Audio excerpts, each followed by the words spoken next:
Hello guys, welcome to the review of the movie తెలుసు కదా. సూటిగా కావాలి, సుత్తి లేకుండా. ఎంతకీ మూవీ ఎలా ఉంది ఏంటి?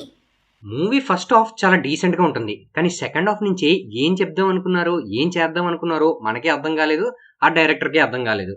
ఒక స్టోరీని మెచ్యూర్డ్ గా డీల్ చేద్దామనే ప్రయత్నంలో ఆడియన్స్ లాగ్ ఫీల్ అవుతారనే ఆస్పెక్ట్ ని మర్చిపోయినట్టున్నారు డైరెక్టర్. ఒక స్టోరీని మెచ్యూర్డ్ గా డీల్ చేద్దామనే ప్రయత్నంలో ఆడియన్స్ లాగ్ ఫీల్ అవుతారనే ఆస్పెక్ట్ ని మర్చిపోయినట్టున్నారు డైరెక్టర్. అంటే మూవీ లాగుందా? బేసికల్గా ఈ సినిమాలో కొన్ని నిజాలు చెప్తారు, అవి ఎమోషనల్గా బాగానే ఉంటాయి. కానీ సిద్ధు లాంటి స్టార్ని పెట్టుకుని ఎంటర్టైన్మెంట్ సినిమా కాకుండా ఎమోషనల్ సినిమా తీయడం నాకు ఎందుకు పెద్ద ఎక్కలేదు. మూవీ ఫస్ట్ హాఫ్ చాలా డీసెంట్గా ఉంటుంది, ఎంటర్టైన్మెంట్ ఫ్యాక్టర్స్ ఉంటాయి, కొన్ని కామెడీ సీన్స్ ఉంటాయి, అంతా బాగానే ఉంటుంది. సెకండ్ హాఫ్లో మిస్సింగ్ ఫ్యాక్టర్ ఏంటంటే ఇంట్లో ఇల్లాలు వంటింట్లో ప్రియురాలు లాంటి కాన్సెప్ట్ని ట్రై చేద్దాం అనుకున్నారు, బట్ అది ఎందుకో పెద్దగా వర్కౌట్ అవ్వలేదు.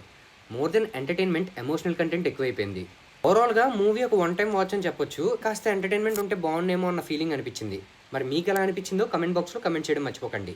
అండ్ మా కంటెంట్ నచ్చినట్లయితే మా ఛానల్ని ఫాలో అవ్వండి.